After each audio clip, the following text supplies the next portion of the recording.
আসসালামু আলাইকুম। চলে আসলাম টক ঝাল মিষ্টি ম্যাঙ্গো বার নিয়ে। এই ম্যাঙ্গো বারটা এতটা টেস্টি হয়, বাড়িতে একবার তৈরি করে খেয়ে না দেখলে বিশ্বাসই করতে পারবেন না। একদম দোকানের মতো হয়ে থাকে এই ম্যাঙ্গো বারটি। আর এই কাঁচা আমের সিজনে কিন্তু এই ম্যাঙ্গো বারটা আমার 5 থেকে 6 বার তৈরি করতে হয়। আর এই ম্যাঙ্গো বারগুলো তৈরি করার পরপরই কিন্তু 1 ঘন্টার মধ্যে শেষ হয়ে গিয়েছিল। আমার ঘরের মানুষ এতটাই পছন্দ করে এই ম্যাঙ্গো বারটা।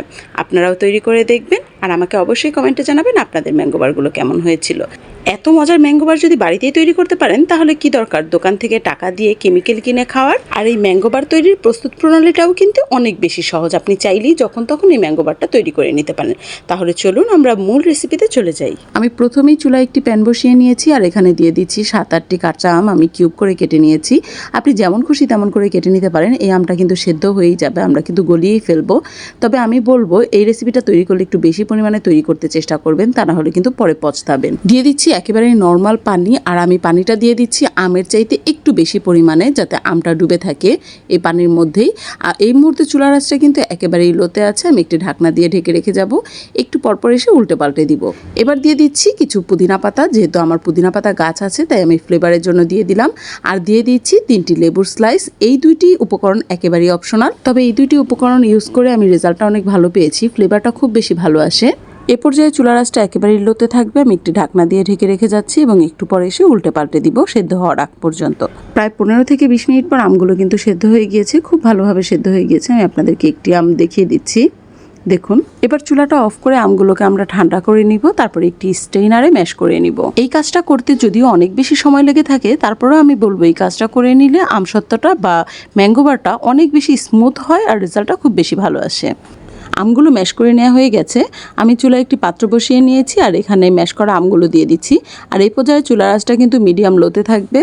দিয়ে দিচ্ছি 1 কাপ পরিমাণ চিনি। চিনিটা আপনারা নিজেদের টেস্ট অনুযায়ী দিয়ে নেবেন, তবে আমি আগে থেকেই বলে রাখছি এই ম্যাঙ্গো বারে আমি যতটুকু পরিমাণ আমের জন্য যতটুকু পরিমাণ চিনি দিয়েছি সেই পরিমাণ চিনি যদি দেন তাহলে ম্যাঙ্গো বারের টেস্টটা অতুলনীয় আসবে। সেটা আপনারা খেয়ে দেখলেই বুঝতে পারবেন।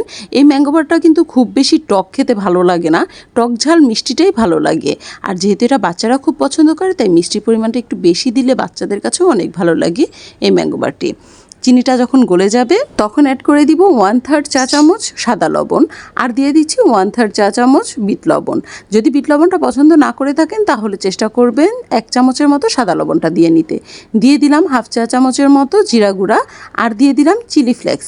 আপনারা ঝালটা যে যেরকম খেতে পছন্দ করেন সেই রকম পরিমাণে দিয়ে নেবেন। তবে একটা কথা না বললেই না, আমি মরিচটা কিন্তু হালকা ঢেলে নিয়েছিলাম। এবার মিক্স করে নিচ্ছি সব উপকরণগুলোকে। এই মিক্সটা কিন্তু খুব বেশি শুকাতে হবে না, কারণ আমরা আমগুলোকে প্রথমেই শুকনো করে সেদ্ধ করে নিয়েছি। শুধু চিনি গলা পানিটা শুকালেই কিন্তু হয়ে যাবে। এবার অ্যাড করে দিচ্ছি 2 থেকে 3 ফোঁটা গ্রিন ফুড কালার, তবে এটা একেবারেই অপশনাল। আমি শুধুমাত্র দেখার সৌন্দর্যের জন্য এই ফুড কালারটা দিয়ে নিচ্ছি। এবার খুব ভালোভাবে মিক্সড করে নিব।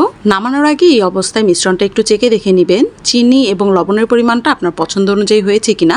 আমার মনে হচ্ছিল আর একটু চিনি দিলে ভালো হবে, তাই আমি আরও 1/2 কাপ পরিমাণ চিনি দিয়ে নিলাম। আর আমি এখানে কিন্তু মোটামুটি 1.5 কাপের মতো চিনি দিয়ে নিয়েছি। আর আমার এই চিনির পরিমাণটাই কিন্তু পারফেক্ট ছিল। সব আম কিন্তু একরকম টক হয় না, কোনোটা আছে বেশি টক হয়, কোনোটা আছে কম টক হয়। আপনারা আমের টকের উপর ডিপেন্ড করে মিষ্টিটা দিয়ে নেবেন।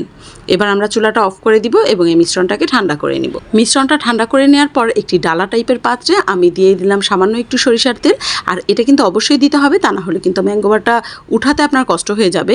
এবার তেলটাকে পুরো পাত্রে ব্রাশ করে নিব। এবার মিশ্রণটা সম্পূর্ণটাই এখানে দিয়ে তারপর আমরা সমান করে দিব। যদি রোদে দেওয়ার মতো যথেষ্ট পরিমাণ সুযোগ না থাকে তাহলে কিন্তু রোদে দেওয়া ছাড়াই এই ম্যাঙ্গো বারটা আপনারা তৈরি করে নিতে পারবেন। ট্রাস্ট মি, আমি এই ম্যাঙ্গো বারটা কিন্তু রাতে তৈরি করেছিলাম। আর এগুলো কিন্তু আমি সারা রাত ফ্যানের নিচে রেখে দিয়েছিলাম, এইভাবে ছড়িয়েই ফ্যানের নিচে রেখে দিয়েছিলাম। এবং সকালবেলা রান্নার আগে আমি চুলার নিচে দিয়ে রেখেছি এবং আমার রান্না শেষ হতে হতে ম্যাঙ্গো বারটা কিন্তু কমপ্লিট হয়ে গিয়েছে। আপনারা ঠিক এভাবেও ম্যাঙ্গো বারটা তৈরি করে নিতে পারেন। এবার হাতে নিয়ে একটু ঝাঁকি দিলেই কিন্তু ঠিক এইরকমভাবে যেভাবে আমি ঝাঁকি দিচ্ছি এভাবে ঝাঁকি দিলেই কিন্তু এটা সমান হয়ে যাবে। দেখতে পাচ্ছেন আমার এই পাত্রটা মাঝখান থেকে একটু ডিপ, তাই মাঝখান বরাবর একটু বেশি পরিমাণে পিউরি চলে গেছে, তবে এটা কোনো ব্যাপার না। দেখুন আমার ম্যাঙ্গো বারটা কিন্তু একেবারেই রেডি। এরকম যখন শুকিয়ে আসবে তখন সাইড থেকে একটি ছুরির সাহায্যে একটু একটু করে উঠিয়ে দিলেই কিন্তু খুব সহজেই ম্যাঙ্গো বারটি উঠে যাবে, যেহেতু আমরা নিচে তেল ব্রাশ করে নিয়েছিলাম। দেখুন মাশাল্লাহ আমাদের ম্যাঙ্গো বারটা কিন্তু একদম রেডি। আমি যে প্রসেসে আপনাদেরকে ম্যাঙ্গো বার তৈরি করে দেখালাম সেই প্রসেসে ম্যাঙ্গো বার তৈরি করলে এটা শুকাতে কিন্তু খুব বেশি সময় লাগবে না। আমি কিন্তু পরের দিন বিকেলবেলায় আপনাদেরকে কমপ্লিট রূপটা দেখাচ্ছি। দেখুন এবার নিজের পছন্দ অনুযায়ী যে কোনোভাবে যে কোনো শেপে কেটে নিব। আমি দুই সাইড থেকে পাতলা অংশটা কেটে সরিয়ে নিচ্ছি। আমি নিজের পছন্দ অনুযায়ী শেপ করে কেটে নিচ্ছি, আপনারাও নিজেদের পছন্দ অনুযায়ী যে কোনো শেপ করে কেটে নিতে পারেন। আমি সম্পূর্ণ ম্যাঙ্গো বারটাকে 4টি ভাগে ভাগ করে নিলাম। আর এবার আপনাদেরকে দেখিয়ে দিচ্ছি ম্যাঙ্গো বারটার লাস্ট লুকটা কেমন হয়েছে। দেখুন মাশাল্লাহ কতটা চমৎকার হয়েছে ম্যাঙ্গো বারগুলো। আমি কিন্তু এই ম্যাঙ্গো বারগুলো একবারে বেশি করে তৈরি করে একটি এয়ারটাইট বক্সে রেখে ফ্রিজের নর্মাল চেম্বারে রেখে দিই। আলহামদুলিল্লাহ আমি বছরখানেক রেখে খেতে পারি, একেবারেই নষ্ট হয় না। আপনারাও ট্রাই করে দেখতে পারেন, একবারে নষ্ট হবে না এই রেসিপি ফলো করে তৈরি করলে। চাইলে এই আমের সিজনে আপনাদের আত্মীয় স্বজনদেরকেও বানিয়ে এই ম্যাঙ্গো বারগুলো গিফট করতে পারেন। খরচ কিন্তু অত বেশি লাগে না। আর দেখেছেন তো প্রস্তুত প্রণালীটাও কিন্তু অনেক বেশি সহজ। আমি এবার ম্যাঙ্গো বারগুলোকে একটু অন্যরকম করে কেটে নিচ্ছি, চেষ্টা করছি দোকানের মতো করে কেটে নিতে, এতে করে বাচ্চাদের খাওয়ার ইন্টারেস্ট আরও বেশি বেড়ে যাবে।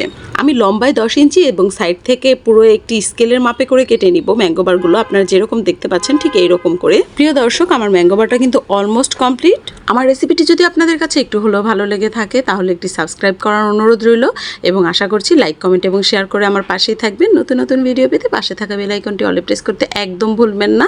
আমি আজকের মতো এখানে বিদায় নিয়ে নিব, চলে আসবো আরেকদিন নতুন আরও একটি রেসিপি নিয়ে। সেই পর্যন্ত ভালো থাকবেন, সুস্থ থাকবেন, আমাদের জন্য দোয়া করবেন। আল্লাহ হাফেজ।